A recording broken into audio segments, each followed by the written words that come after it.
नमस्कार मित्रांनो. स्वागत आहे तुमचं हॉरर हब या यूट्यूब चॅनलच्या अजून एका भयकथेमध्ये. आपल्या आजच्या कथेचं नाव आहे झपाटलेला टांगा. या कथेचे लेखक कनिष्क हिवरेकर.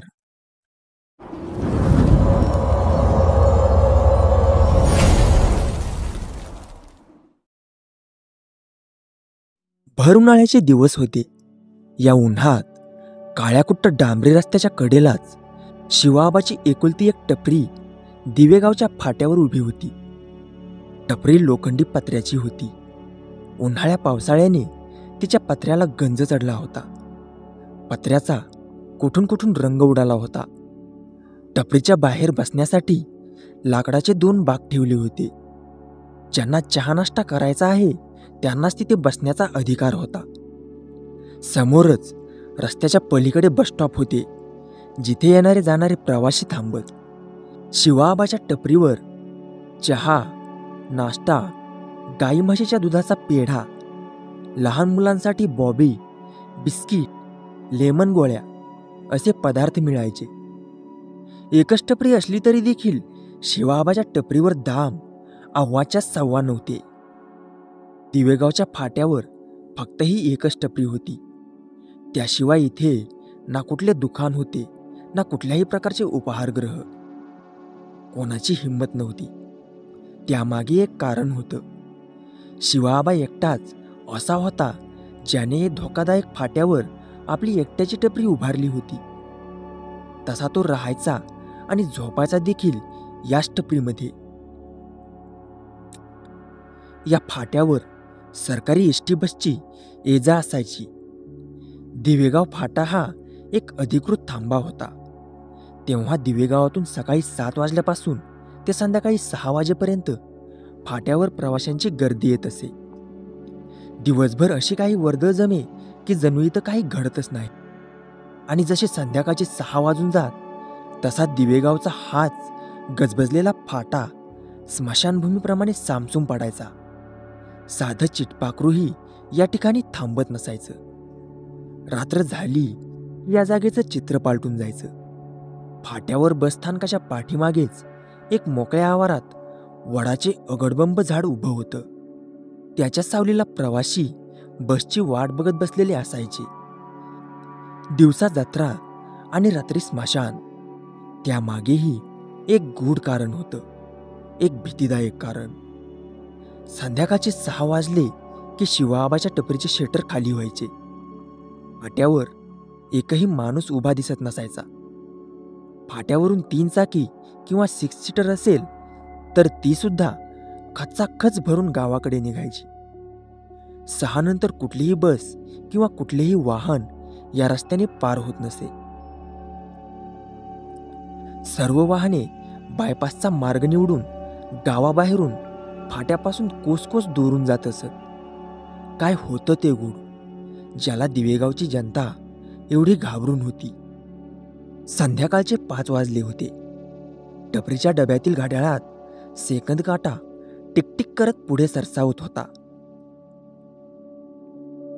6 वाजता शेवटची बस इथून जाणार होती. या बसने जाणारे मोजके 2-4 प्रवासीच फाट्यावर आपल्या बसची वाट बघत उभे होते. त्यात शिवाबाच्या टपरीवर आज नामदेव आणि मुकेश हजर झाले होते. शिवाबा वयाने 50 उलटलेला माणूस, तर नामदेव आणि मुकेश दोघे 35च्या जवळचे. नामदेव पेढ्यासाठी दूध घेऊन नामदेव शिवाबाच्या टपरीवर आला होता. शिवाबा आपल्याच हाताने दुधाचा पेढा बनवत असे. त्याला यायला उशीर नको म्हणून त्याने मुकेशला आपल्या सोबत आणले होते. मुकेशची लाल रंगाची बजाजची मोपेड होती. दोघेही शिवाबाच्या टपरीवर बसून चहाचे फुरके घेत विडी ओढत होते. शिवाबाच्या समोरच स्टोव्हवर पातेल्यात चहा उकळत होता. ही आता शेवटची खेप होती. अजून तासाभराने शिवाबा टपरी बंद करणार होते. चहा उकळत उकळत शिवाबाने मागे वळून घड्याळात बघितलं. लेकहो, ए आवरा बिघीनं, 5 वाजले आता. अरे तिच्या, एवढ्या लवकर 5 वाजले? नामदेव म्हणाला. निघावं लागेल म्हणजे. नामदेवला निघायची घाई झाली होती. नामा तोंडातील विडी अर्धीच खाली टाकणार होता की मुकेशने त्याच्या हातून ती काढून घेतली आणि फुरके मारत म्हणाला, ए नाम्या, तुला काय पाय पाय जायचं हाय होय? हाय की मोपड एवढी? अशी भारकन पळवली की सन्नाट घराला जाऊ. बस जरा वाईस, सुकानं 2 घोट घेऊ दे. मुकेश भित्रा नव्हता. त्याच्या स्वभावात धाडस होतं, धीट होता. रातोरात तो रानोमाळ शेतबांधावर राखण करायला फेऱ्या मारायचा. त्याची अंधाराची भीड चेपली होती. तुझी फटफटी मुक्यात त्याच्यापेक्षा जास्त पळायची नाही. नाम्या बरोबर हाय. निघा सांच्या पारी. हे बघ टाकतो शटर आता म्या खाली. निघा. अरे बाबा, काय तू घाबरून टाकतोय याला? हे आधीच सशाच्या बुडाचा आहे आणि तू याला आग लाव, मुकेश म्हणाला. नामदेव घाबरट होता. त्याच्या स्वभावात भीती ठासून भरलेली होती. आणि जेव्हापासून हा नवा प्रकार गावात सुरू झाला तेव्हापासून नामदेव तासभर आधीच आपल्या घरात शिरून घराचं दार खिडकी लुटून घ्यायचा. दूध घालायला सुद्धा तो सकाळीच बाहेर पडायचा. आज मात्र तो बाहेर होता, घरापासून दूर होता. होय आबा, तू कधी बघितला आहे का त्याला? मुकेशने भुवई उंचावत इशारा करून विचारलं. आबा वगराळ्यानं चहा ढवळायचं थांबवत मुकेशकडे पाहू लागला. म्हणत्यात त्याला बघणारा व त्याला दिसणारा दोघं कुणाला बी सापडली नाहीत. म्या तर रोज रातच्याला माझं मरण जगतो आहे. रोज रातच्याला 7 वाजून गेल्या की मला अशी हुरुडी भरती बघ. कधी 7ला, कधी 8ला, कधी कधी तर अर्ध्या रात्रीलाच या रस्त्यावर, या हितच मोहर. नामदेव दचकून रस्त्याकडे बघू लागला. मला त्याच्या घुंगराचा आवाज ऐका येतो. आधी अशी हवा येती, साय साय साय करत. असा वारा शिळ फुंकतो, मग असा सर्रकन अंगावर काटा. मग त्याचा तो घोड्याच्या टापाचा आवाज, टपटप टपटप.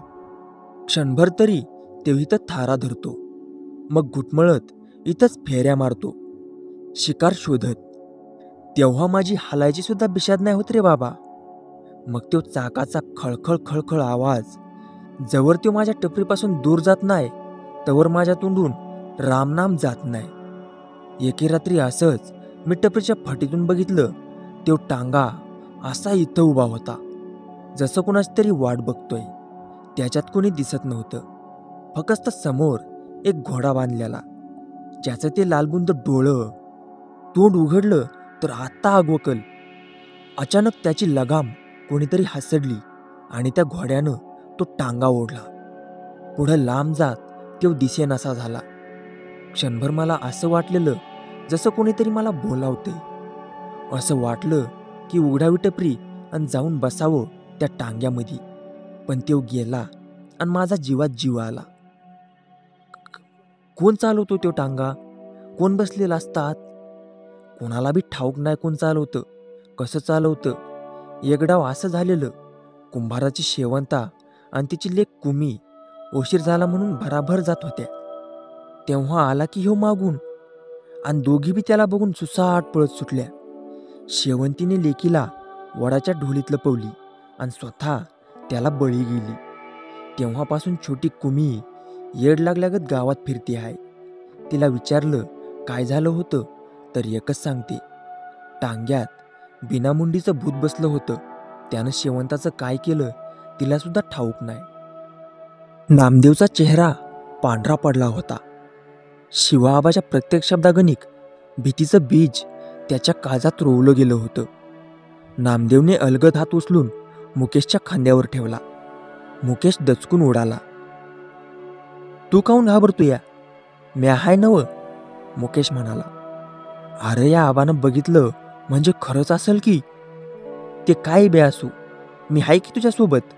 ओ आबा, दुधाचा हिशेब करा, आता निघतो आम्ही, मुकेश उठून म्हणाला. बोलण्याच्या वेळेत कधी 5:30 झाले समजलं सुद्धा नाही. उन्हे खाली आली होती. सूर्य मावळतीकडे झुकला होता. समोर थांब्यावर ओव्या प्रवाशांची देखील चलबिचल सुरू झाली होती. तितक्यात एक एस टी तिथं आली आणि भराभर प्रवासी त्या बसमध्ये बसले आणि बस तिथून वेगात निघून गेली. क्षणार्धात बस स्टॉप सामसूम पडला. फाट्यावर एक काळं कुत्रंही दिसेनासं झालं. हवा अचानक थांबली होती. फाट्यावर उभे वडाच्या झाडाची हालचाल स्तब्ध झाली. एकही पारंबी, एकही फांदीवरील पान हालेनासं झालं होतं. सर्वत्र मंद वेगाने मळप पसरायला सुरू झालं होतं. निघा रे लेक हो, निघा, 6 वाजायला आलेत, निघा म्हणत मागच्या मागे शिवाआबाने आपल्या टपरीतील सामान आत घ्यायला सुरुवात केली. एक एक करत स्टोव, चॉकलेट बिस्किटाच्या बरण्या सगळं आत लोटून घेतलं. दुधाचा रिकामा कॅन घेऊन नाम्या घाईघाईत उठला, पण मुकेशला कसलीच घाई झालेली नव्हती.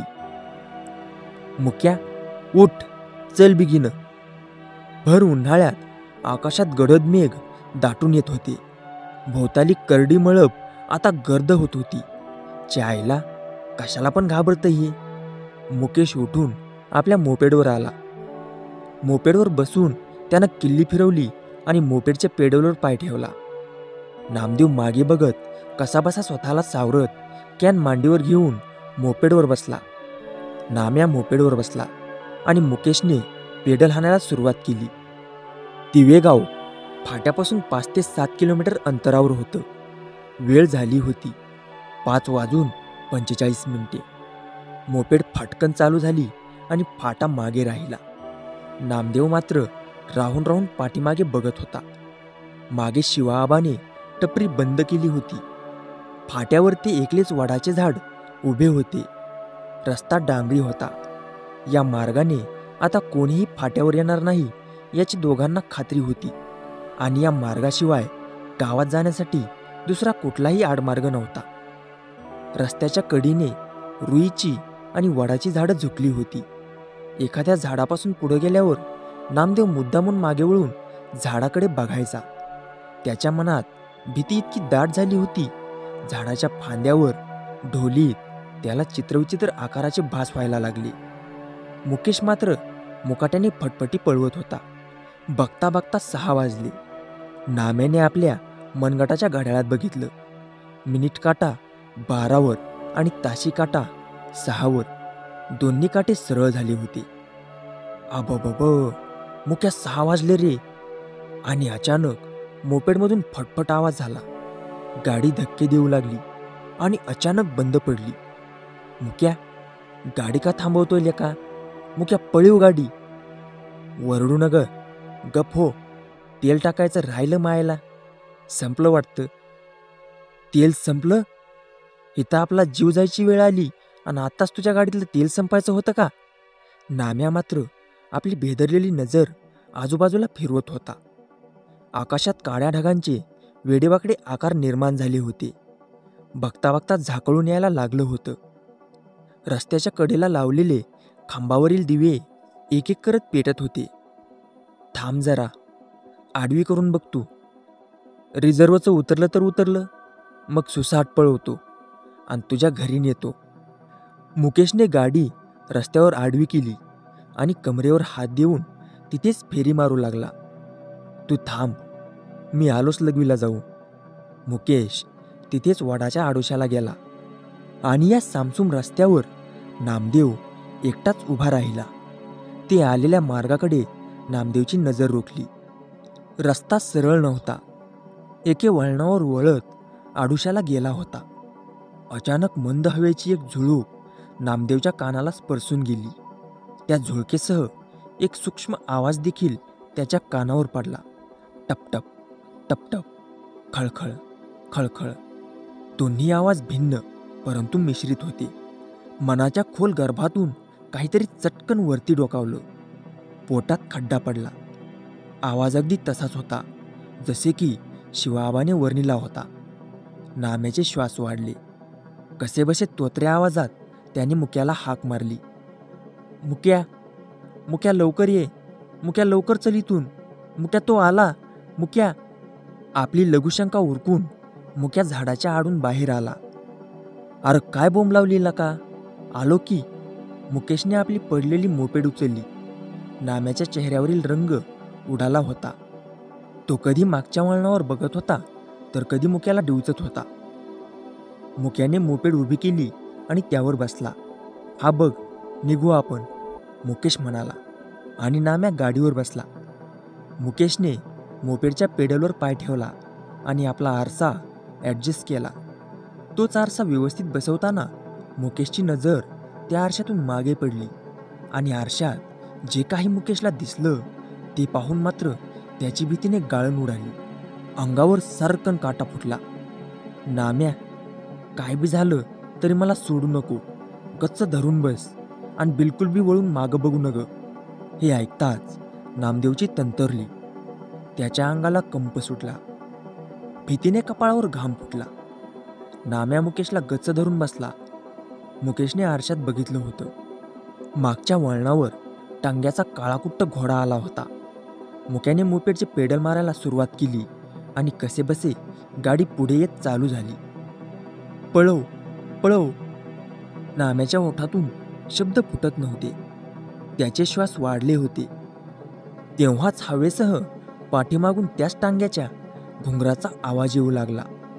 गाडी सुरू झाली आणि मुकेशने रेस करत गाडी पळवली. गाडी धूर सोडत भरधाव वेगात पुढे निघाली. मुकेशने आरशात बघितलं. तो लाल टांगा आता दिसेनासा झाला होता. म्हटलं नव्हतं मी हाय म्हणून? आपली गाडी त्याच्या टांग्यापेक्षा फास्ट आहे. कशाला बी घाबरतोय तू? बघता बघता झाकोळून अंधार पडू लागला होता. रस्त्यावरील खांबावरील दिवे कुठे कुठेच पेटले होते. नाम्याने मागे वळून पाहिलं. मागे रस्ता सताड मोकळा होता. आजूबाजूला गडद काळोख पसरला होता.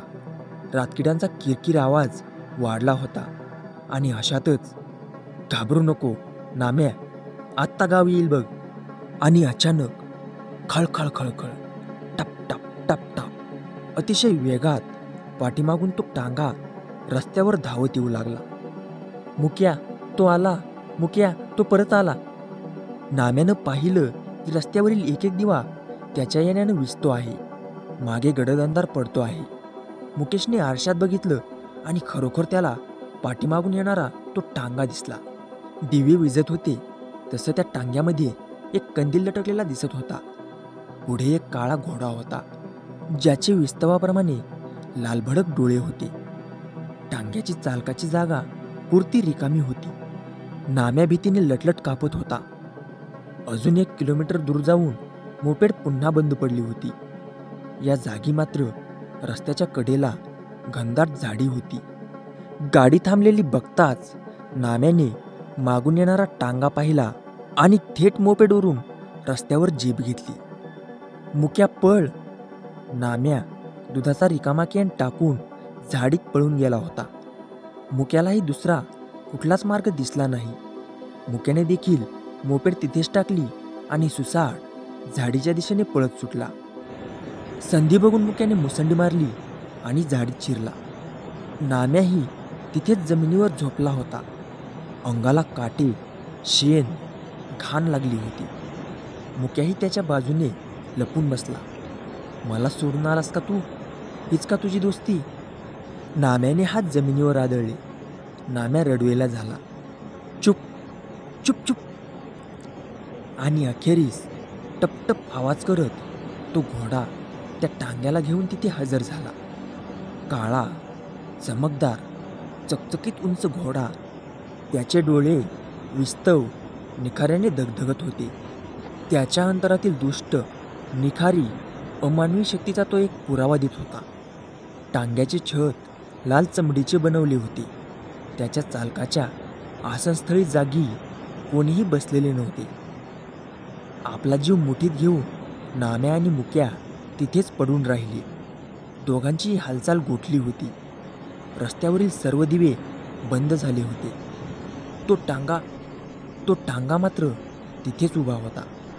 काही वेळ उलटून गेला. 10 मिनिटे, 15 मिनिटे अजूनही कसलीच हालचाल होत नव्हती. असं भासत होतं जणू तो टांगा कुणाच्या तरी प्रतीक्षेत आहे. नाम्याची भीती मात्र कमी झाली नव्हती. पण मुकेश मुक्याला मात्र हा अव्वल खोटेपणा वाटू लागला होता.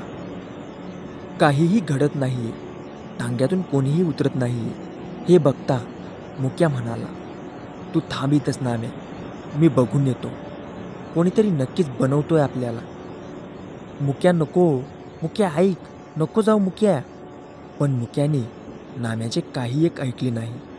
मुक्या झाडीतून उठला आणि बाहेर पडला. मुक्या आता दबक्या पावलांनी रस्त्यावर आला. घोड्याची अजूनही हालचाल नव्हती. जणू मुक्या त्याच्यासाठी तिथे हजरच नाहीये. मुक्या घोड्याच्या जवळ आला. त्याचं बारकाईनं निरीक्षण करू लागला. घोड्याची लगाम मागे सीटवर सैल पडली होती. कोणीच नाही हे पाहता मुक्याची भीड चिपली. घोड्याची टेहाळणी करून मुक्या आता मागच्या बाजूला आला. झाडीतून नाम्याही डोकावून मान वर काढून बघू लागला होता. मुक्या अंधारात चालत टांग्याच्या मागच्या बाजूला आला. मागे एक लेदरचा लाल रंगाचा पट्ट्याचा पडदा होता. मुक्याने तो हलणारा पडदा, त्या पट्ट्या आपल्या दोन्ही हातांनी एका झटक्यात उघडला. पडदा उघडता क्षणी मुक्याचे डोळे जबडा विस्फारला. मुक्याच्या घशातून किंकाळी फुटणार होतीच की नाम्यानं पाहिलं, मुक्या अजूनही मागेच उभा आहे. कशीबशी हिंमत करून नाम्या मुक्याला हाक मारत उठला. हळूच रुईच्या झाडी मागून वाट काढत धडपडत तो रस्त्यावर आला. मुक्या, मला वाटतंय हे रोगीट घोडं आहे, एकटंच पळ सुटले टांगा घेऊन. तू चल आपला मुक्या. नाम्या मागे आला आणि मागे त्याने मुक्याच्या खांद्यावर हात ठेवला. दुसऱ्या क्षणाला मुक्याचं मुंडकं गळून टांग्यात पडलं. पडदा फारकन बाजूला झाला. टांग्यात कंदिलाचा लालभडक प्रकाश पडला. टांग्याच्या चालकाच्या जागी एक बिनामुंडीचा माणूस बसला होता. टांग्याच्या आत एक फरशी कुऱ्हाड पडली होती. कुऱ्हाडीचे पाते रक्ताने भिजले होते आणि अचानक टांग्यातून हसण्याचे, खिदळण्याचे आवाज फुटले. नाम्याची पाचावर धारण बसली. भीतीने नाम्या गर्भगळीत झाला. विजार ओली झाली. बघितलं की टांग्यामध्ये केसांच्या विणीने टांगलेले बायांचे मुंडके होते. साखळीने, दोरीने पुरुषांचे शिर लटकत होते. सगळेच्या सगळे शिर नाम्याकडे बघून खदखदून हसायला लागले होते. त्या डोळ्यांमध्ये पांढरे शिपट बुबळ होते. अचानक मुक्याचे डोके घरंगळत आणखी आत गेले आणि त्यांच्यापैकीच एक होऊन ते सुद्धा खदखदून हसायला लागले. नाम्या, नाम्या, ये ये, ही ही ही, नाम्या ये, आमच्यात ये. तोच मुक्याच्या खाली पडलेल्या देहाने भास्कन पेट घेतला. धडाधड मुक्याचे प्रेत जळू लागले. त्यातून घाणेरडा दर्प सुटला. तो प्रकार पाहून नाम्याची मती जागेवर बिघडली. नाम्या विवळत, ओरडत आणि हसत आपलेच डोके बडवत रानाच्या दिशेने धावत सुटला. ए मुक्या मेला, हे हे हे, मुक्या मेला, मेला मुक्या. आणि तो टांगा जागेवर नाहीसा झाला. मित्रांनो, स्टोरी कशी वाटली कमेंट करून नक्की सांगा. व्हिडिओ आवडल्यास व्हिडिओला लाईक करा आणि अशाच भयकथांसाठी आपल्या चॅनलला सबस्क्राईब करायला विसरू नका. तर मग भेटूया अशाच अजून एका भयकथेमध्ये. तोपर्यंत राम राम.